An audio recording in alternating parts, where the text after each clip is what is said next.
So, ayan. So, ayan, gagawa tayo ng ano to, yung isaw. Tapos, gagawa ang manay nyo ng sisig na isaw ng manok. Ayan. Inano ko na po ito, guys. Kanina, nilinisan ko na to, tapos binoil ko na.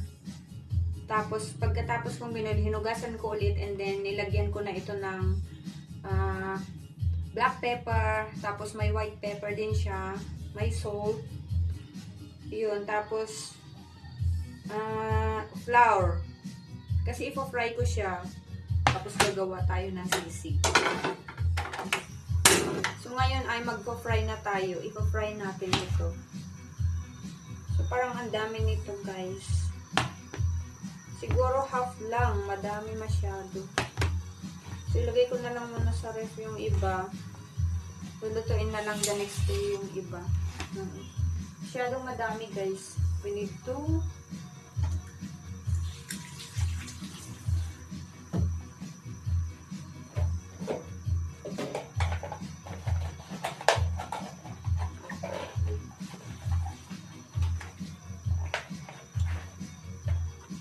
ilalagay ko dito sa lagayan ng ice cream yung iba. Diba?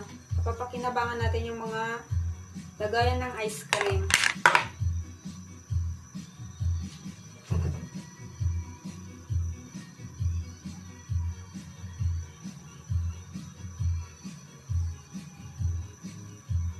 So, ginamit ko yung used oil kasi malinis pa naman yun. Kaya yun na lang yung ginamit ko sa pag-fry natin.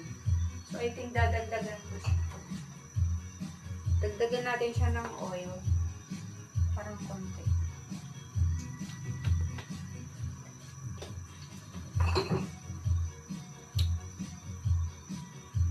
Diba?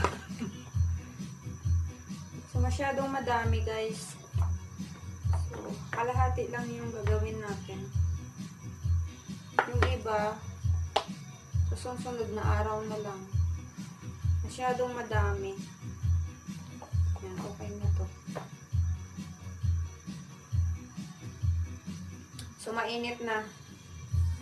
Ipa-fry na natin.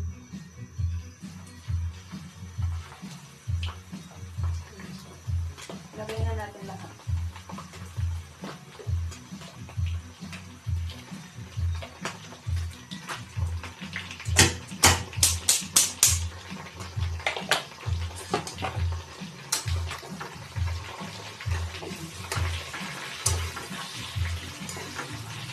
Mamaya ipapakita ko sa inyo sisig. Sisig ito na ano ito? Isaw. Isaw ng manok, sisig na isaw ng manok. So gumawa na ako before ng ganito. Ngayon ay magluluto ulit tayo. Kailangan siya, guys, maging crispy. So, yung, half, diba? Ito na yung half.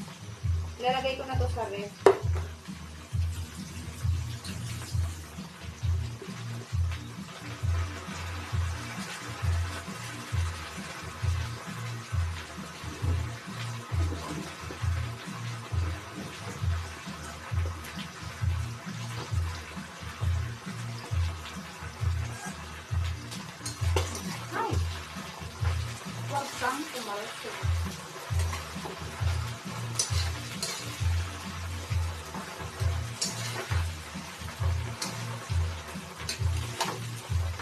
Madami na yun. 1 kilo kasi yung binili ko.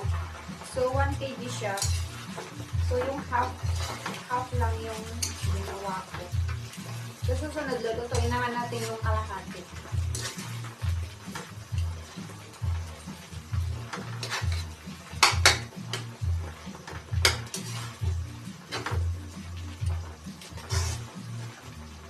Mamaya, papakita ko yung kakalabasan nito. Dapat nagluluto, sinasayawan.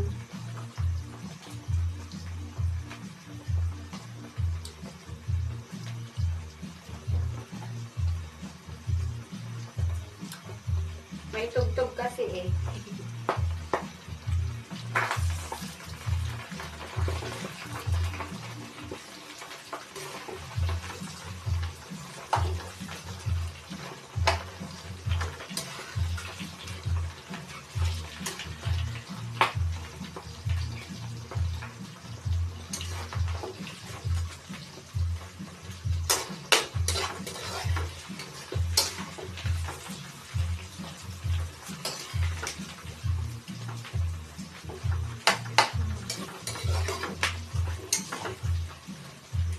I-crispy natin yung ano isaw. Yung manok.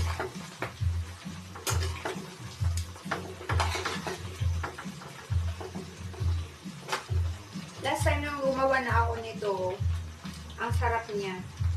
So ngayon, nag-try ulit ako.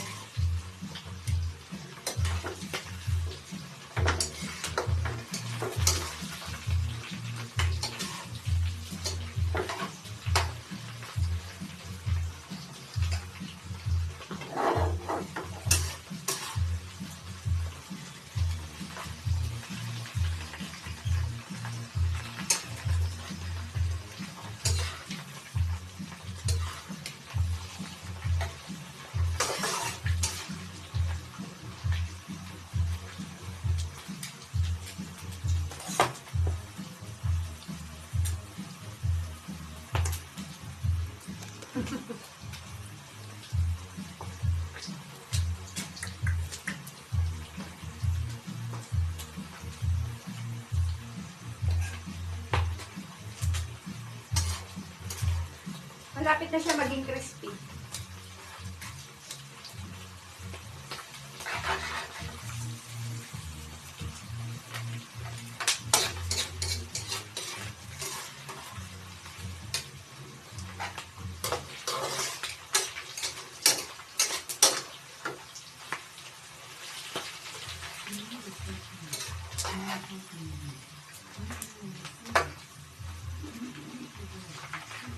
Yan, excited na ako sa gagawin kong ano, sisi.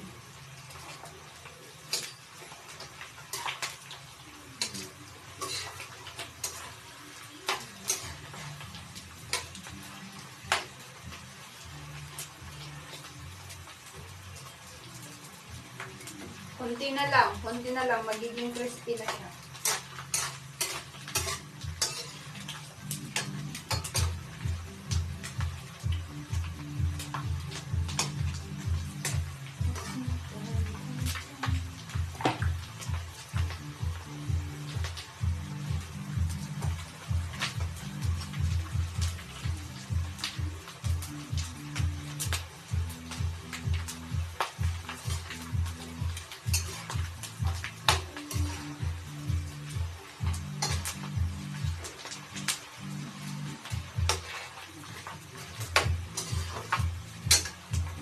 Wala, malapit na.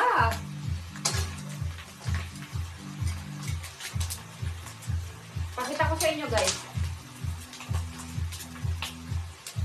Malapit na siya maging crispy. Hindi ba siya crispy? Okay na lang.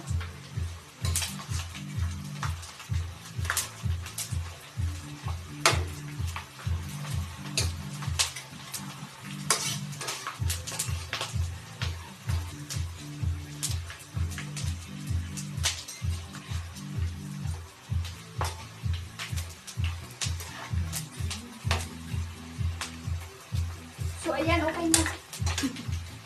Pwede na, tatanggalin ko na.